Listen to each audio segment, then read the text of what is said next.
Təsəvvür edin ki, bax 50 nəfər yığıblar auditoriyaya.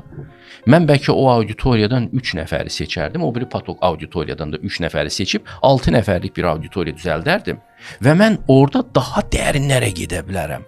Bu biri uşaqlar məni 2 dəqiqədən bir o dərinlikdən çıxarırlar. Biz müəllimin də şəxsiyyətini saldıq aşağı. Biz nədən bu müəllimə bu qədər hüquqlar veririk? Bəlkə bu zalım olacaq, bəlkə bu nə olacaq? Okey, o zaman siz müəllimi itirdiniz.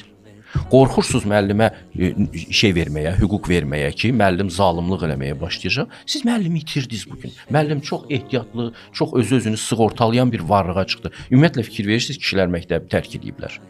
Yəni burada müəllim deyəndə biraz mən öz adıma deyim, biraz ehtiyatlı danışaq. Yəni bütün müəllimlərdən söhbət getmir. Məsələn, müxtəlif situasiyalar var da. Məsələn, elə müəllimimiz var ki, uşaqlara analarından daha çox qayğı göstərir.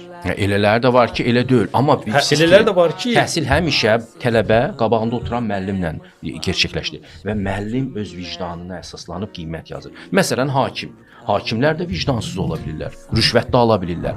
Amma biz bu sistemi dəyişə bilmirik. Hüquq sistemi hakimin vicdanı və məhkəmə prosesi üzərində qurulur.